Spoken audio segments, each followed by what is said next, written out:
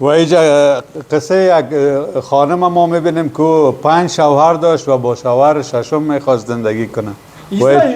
이스라엘 율법대로였으면 이 여자는 돌에 몇 번을 맞아 죽었을 겁니다.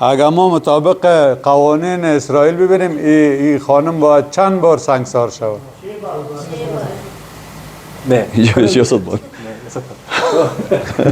그 남들 다 잘 때, 사람들 안 볼 때 물두러 나왔어요. 사람들 눈을 피해서.